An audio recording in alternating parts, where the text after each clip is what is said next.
Hey everyone, and welcome back to Founders Outlook, the show where entrepreneurial dreams meet reality. I'm Juliet Ochu, and today we are getting inside scoop on another incredible founder's journey.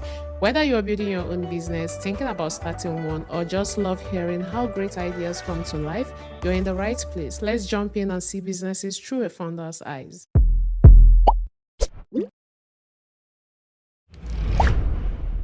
Edmonton has a lot of food stories, but every once in a while, you come across one that doesn't just feed you, it transports you. My next guest didn't just open a catering business. She shows up to your events, your celebrations, your occasion, and she transforms it with West African flavors, Caribbean heat, and the kind of food that makes your guest forget they were ever anywhere else. She is the founder behind Black Spice Canada, a catering brand that is bringing African and Caribbean cuisine to your table events and gathering across Canada and Edmonton, to be precise. And for what I can tell you, she's building something deeply rooted in culture, community, and unapologetic love for food and bold, authentic taste, bold, authentic flavor. She is an entrepreneur, a culture carrier, and someone who looks like she's having entirely too much fun doing what she loves. Welcome to Founders Outlook with Nneoma. Thank you so much. Yeah, I want to take you back to the origin. What made you start Black Spice? And that name, Black Spice, is very unique. How did you come about the name? So I started Black Spice out of my love for food. And back then in school, I was a law student studying law. And I love feeding people, even though I don't like eating. Okay. So, or maybe I just got it from my grandmother, who used to feed a lot of people back home. But then I used to cook for a couple of my friends. From school? In school. Okay. And then I had some friends too who worked in the bank then. And then each time they eat the food, sure you don't want to start a food business. Okay. But my mom owned a food business, a catering business, but I was never really part of it because I was in school. She owned the business in Lagos. I was in school in another city. So, but I think that just shaped, the need to make it a business. And then I started off in school as a student. I make food bowls for anybody who's busy and just like that. And as soon as I graduated, I knew that I wanted to go the food route. Yep. And when I moved here to Canada, it was just business as usual. Yep. So I just started from where I stopped. The difference is that I had to build from scratch again because business back home is different from business here. So I had to build the clientele, build everything, the connections. And that's how, we started Black Spice here. The name Black Spice. I just love it, right? Funny enough, when people hear the name, they think about it like it's more like a racial thing because because of the word black. Oh, yes, okay. But honestly, it has nothing to do with this same name. Black Spice here is the same name I had in Nigeria. Yes. Oh, so it has nothing to do with my race. Yep. It's just a lot about my love for the color black. Oh, okay. And then because I was always doing spice cooking, and then my brother said, woman that likes black and that does spicy thing. Just I know there was more to this name. Because I'm like, and then one day my brother said, a woman who loves black and cooks spicy food, Black Spice. And I'm like, and that's how it came about. Yeah, and that's how we did Black Spice. Registered it, started the business, and we are here today. I've been to a couple of events, and each time I'm at events and your food is there, people rave about your food, how yum it is, right? Can you, for someone who hasn't or who has never kind of experienced your meal, can you tell them the feeling, what they get when they put a spoon of your food in their mouth? There's only one word: umami. Okay. If you are a food lover, you will know umami. So one word, I'll say, I don't know. It's not because I own Black Spice. Okay. It's because the food is really good. Oh, okay. Yes, the food is really good. My husband is my biggest supporter. Yeah. Also my biggest critic. Okay. My husband loves good food. And when I make anything, I say, babe, come and taste it. So if he says it's good, then the food is good. Okay. My mother is a renowned caterer. Okay. From Lagos to Enugu to wherever part of Nigeria there's a burial, there's a traditional marriage, She packs her stuff and she goes to cook. So it runs in the family. Your grandmother Yes. feeds while your mother cooks. Yes. Then you took it from there. Yes. Good to And I know. have an auntie here too who used to have a food business Oh, in okay. this town. Oh, So I think it runs in the family. nice. And, your model is different.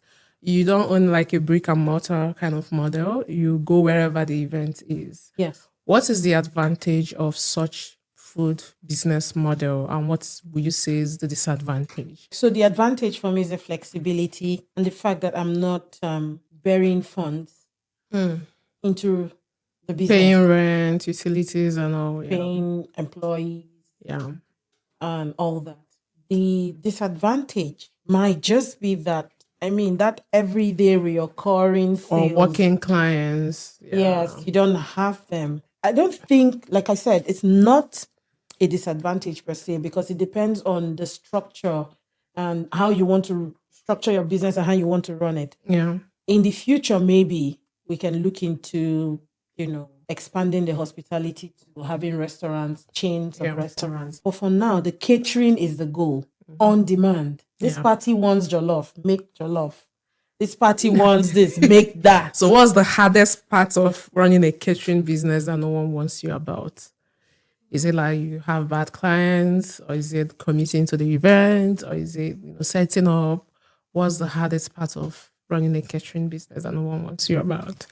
The hardest part of running a catering business that no one wants me about.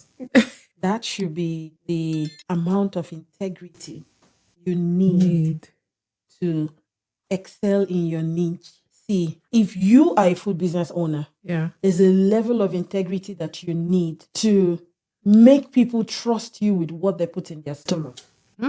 It's deep. That's deep. Imagine you order food and then you sit down to think about, did this woman use water that she used to wash vegetable to pour in my food handling safety? The integrity comes in when you know that you need to use clean water to make the food. The integrity is when you know that, I need to wash my hand before I make this food, even though they are not looking at me. It's different from when you actually have a physical place that somebody can come and look at you and see what you're doing. That integrity is huge. So walk me through your journey. How long, if I have an event, how long do I need to, book you ahead? How long notice do you need?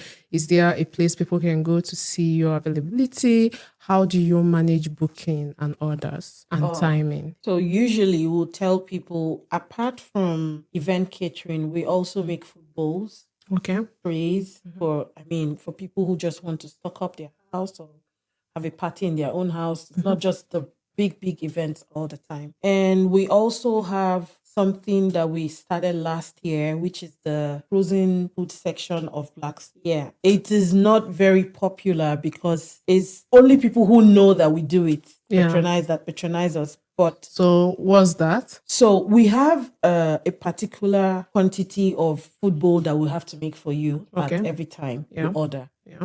We keep it to 3 liters. That's the minimum. But for the frozen part of the business, the frozen food part, you can get as little as 1 liter of food if you want. Oh, okay. Yes. So what it means is I will call you, the food is already ready. The food is ready. It's frozen. I'll come pick it up and defroze and eat. Yes. Oh, nice. I didn't know that. Yes. So we have that part. But we've been running it since last year, but we've been keeping it within a certain circle. And then just a few things that most people were asking for. Yeah. It's mostly soups and stews. Okay. We don't extend it to the rice. Because honestly, I do not believe in eating frozen rice. No, rice in the fridge, yes, but not frozen rice. Okay. So, but aside that, 24 hours is what I need to make you a food bowl or 2 food bowls or however you want it, 24 hours notice. Yep. For an event, at least 1 week. Okay. Depending on the size of your event. If you're just doing like a house party and you're calling me 2 days before, that's fine. Okay. But imagine you're going to have an event for like 200 and you're telling me a day before, of course it's not going to work. And what's the best way to book this? Do you have a website? Do you have a phone? Or how do people reach out we have to a you? website, which is, we had to put it down for a little bit to redo some things. But the easiest place to reach out to us is via social media or Instagram or our phone number. Black Spice. Yes, just call me. One and only Black Spice. Call me. So now, considering the Edmonton weather, and sometimes almost half of the year we are in deep cold with snow and everything. So I think, from my perspective, the events kind of goes down until we enter the spring and the summer. Yeah. How will you say the weather affects food business? Do you think you still thrive in those harsh weather, or do you think, there's a decline in order and purchase? There's definitely a decline. Okay. In terms of event catering, but in terms of food bowls and food trays for personal use, it still thrives. Oh, okay. Yeah. So it's just the big events. It's just the big events, because here in Edmonton, I've been here for some years, and I know that winter shut down. Yep. It's almost like nothing is happening. Yeah. April, things starts to open, and then all the carnivals and festivals and all of them. So there's always that dip, down during winter for events. Yeah. We still get a couple once in a while. Okay. But not as huge as you get during the summer. And, when it picks up during summer, because we all kind of chill and wait till April, May, June to start going out and having fun. How do you now have your fun when those periods are when you're very busy, deep in business? How do you make out time for yourself to have fun as well? Because, during events, you make it out for people, make sure they are good. How now do you make out time for yourself to have fun as a founder? Remember when they used to tell us that the best way to run a business is to do something that you love doing? Yeah. I know, right? 50% of my fun is that really cooking. Space. Naturally, 50% of the fun that I would want to have is sourcing those spices, cooking that food, watching the smile on your face when you are taking a bite of that chicken, clearing up, getting the compliments and the reviews. That is fun for me. And the rest of the fun, I always find time. And I don't need a lot to make me happy. One nice movie is enough to me. Okay. Yeah. So when I'm not cooking, I am watching a movie. Okay. So I've been in the city for some time, and I noticed that the food business is saturated. And for me, most times is, assessing not just food, but good food. Right now, I'm scared of eating at events because I've eaten at some events, and, the food doesn't kind of sit well with me. Do you think the Afro-Caribbean food business in Edmonton is saturated, or do you think it's still as it should? I agree with you that it is saturated. Yeah, I agree. And I'll tell you why. With all due respect to the good caterers out there, everybody just wants to cook. Okay. And setting up a food business is not, it shouldn't just be because you cook at home and everybody enjoys it. No. Yep. That's not what it's supposed to be. It's supposed to be that you know how to handle food. It's supposed to be that you know how to cook food in large bulk, in big scale, in large scale. It's supposed to be that you know the nitty-gritties of food business. So it's not just about, I know how to, my jollof is banging, and then the next thing you're selling jollof. Well, I'm not against, people trying to start a new business. But what I'm against is making those of us who are actually rooted in the business look bad. So someone ordered something from me some time ago. And then the next thing she said, please, don't make it like this. Don't make it like this. And I said, but that is not how I make it. Okay, why don't you wait? Let me make mine. She said, no, because the other day I ordered from this lady. It was this and that. I ordered from, and she was literally calling the names of the people. Yeah. They are people that I know. Yeah. And what she was complaining of is not something that should happen. Okay. Yes, it's not something that should happen. I don't want to do the detailing. It's a sensitive topic. Yeah. But the truth is that the business is saturated. But anybody who likes good food, when you eat good food, you will know. Yep. One principle that we have at Black Spice is that I know all the time I say we create taste luxury, we do this. Yes. Is that your tagline? Yes. Create taste luxury. Yes. Okay. Creating taste luxury. Okay. Yeah. So, but just behind the big grammar, it is simply about what you eat is like medicine. It's like your medication. You eat good food. It sits well with you. It sits well. You spend less time taking medication. Yeah.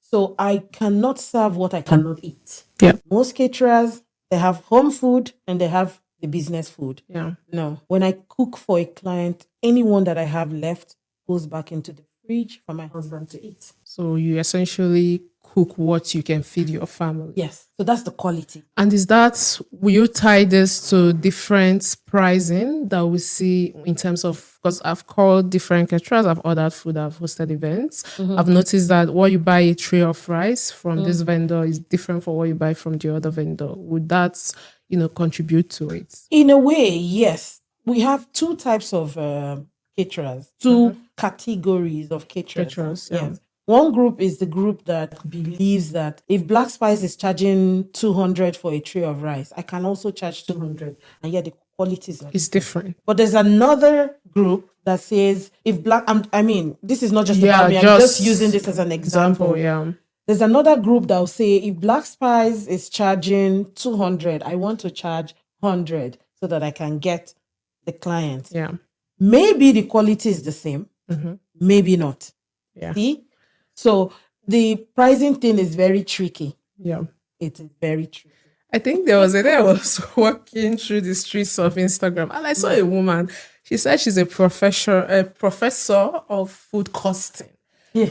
She's kind of teaching, how you measure ml of cup of rice and the quantity is going to give you. You make sure you don't. I'm like, wow, there's a whole science around this. You don't just... Yes. There's a whole science around right? Because you're going to calculate like the cost of your spices, cost of your electricity, cost of, work everything together for a plate of food.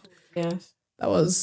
That was mind blowing. I never knew there was a science, in getting the pricing. There is a science. Yeah, most people may not even know this, and they're into food business. But also, if you are following the science behind those quantities, if you want to really make good food, sometimes you need to compromise. You need to cut corners. Yeah. No, cut corner is not the right word. Sometimes you need to ignore that rule. Yeah. Let me give you an example. What if you need 1 teaspoon of curry, 1 teaspoon of this and that to make 1 bowl of rice? Yeah. Right? And then you put the bowl of rice in the pot. Some days, food is like magic. Yeah, because there are different types of rice, right? Some days, the same jollof you made today, you make it the next day. It's like something is missing. Yeah. So what do? You adjust. You adjust. Yeah. So you can't just say, because this recipe is just 1 spoon, you just leave it at 1 spoon. You should also know I'm also viewing it in some angle because I cook, yeah. Okay. Sometimes you buy a brand of rice, it absorbs spice. Yeah. Other days you buy a different brand. Like you can't use what you're using for basmati for parboiled rice or jasmine rice, right? So they are different, it depends on the type of rice. Yes. Okay, so before we slowly round up, you've been a founder in Nigeria and you're also a founder in Canada. When you moved to Canada, what is that one culture shock or one food shock that got to you compared to Nigeria? In terms of the business? Business, yes. As a business owner. The fact that I have to do everything by myself. Oh, okay. You're welcome to Canada. Before someone would do food prepping. Oh my clean. goodness. Back home in Nigeria as a business owner, I had my 9 to 5. And 9 to 5 is just in paper because my job was 9 to sometimes even 8 at night. But I had the business and it was running. And I still go for events, cater for events during the weekend. That's because, and I was still doing food bowls. Oh. And I was still doing lunches, like some offices will order for lunch. Yeah. But I was still working. Guess what? Why? I sit in my office. Delegate. I called the chef. I had a business manager who was also my house manager. Yeah. She was living with me. Yeah. I had someone who used to come to make the food, but I prepped the basics. The basics, yeah. Everything I prep. He doesn't really like cook. He just puts everything together. It was easy. I had a logistics guy. Ahmed, go and pick up this food. He picks, drops. Yeah. I had a cleaner. Yeah, that cleans after. The house manager or the chef doesn't have to clean everybody had their Space, job. yeah. And it was easy to pay them Yeah. because it was not. When I got here, darling, when I told my husband I was going to start this business, he just looked at me like, Oh, you fit? Can you do it if you run them? The first event I catered for in Yeah. 2022, Yeah. I almost passed out because one, I wasn't also, not that I didn't know how to do these things. I was not used to doing them by myself. Yeah. Oh no. And then when I was done, I had to go to the venue to set up. I had to come back. I had to clean the house. I had to, by the time I was done, I was just laying on the floor. But You were I tired. had to pick up one day at a time, learn, relearn, learn. So you now have a structure on how you're able to manage everything. Yes. And now I know better when to employ and when not to To employ. employ. Okay, so sometimes you get like contracts. You definitely need to employ somebody Yeah. at a time. Oh, I'm telling you. You have okay. to. If not, you will drown. Let me ask you a funny one. If Black Spice Canada was a playlist, what's the energy and what's the opening track?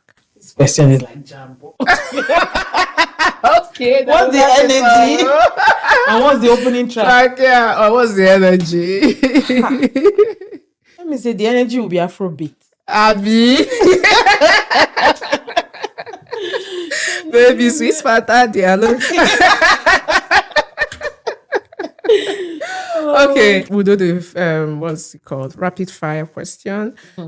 So between jollof rice and Niger jollof and Ghanaian jollof, which one do you love cooking more? Nigeria. And which one tastes better? Of course, Niger Nigeria. jollof? Is it because you're Nigerian? No, but because I've made both and I've compared both, and I can tell you for free. Niger jollof. Yes. You're starting a war. Ghanaian people for you.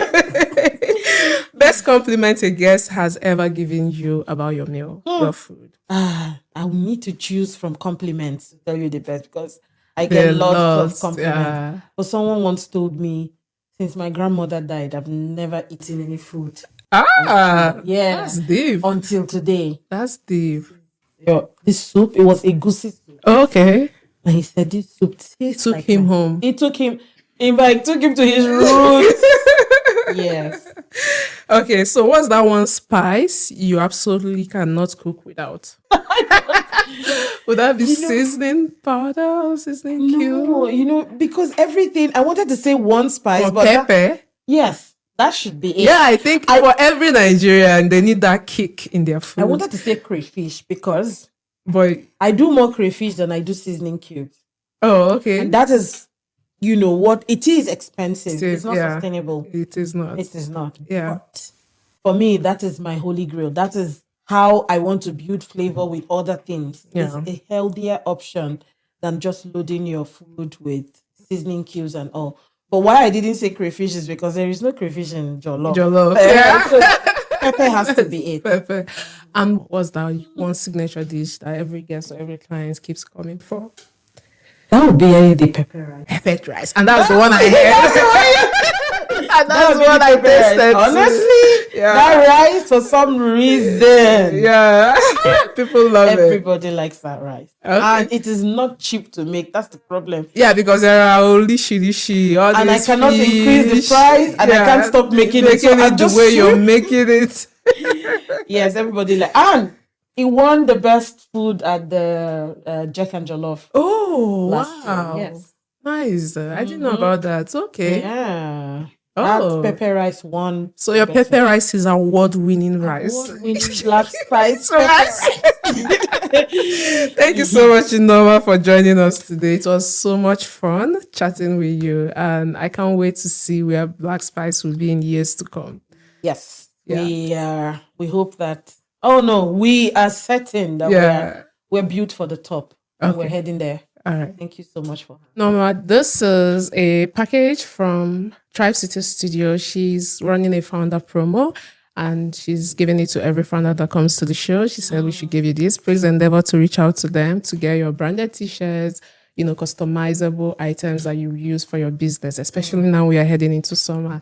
So, yep. Thank you so much. Yeah, thank you. Thank you, viewers, for joining today. I hope you enjoyed this. Please don't forget to like, share, and subscribe. See you on the next one. Bye.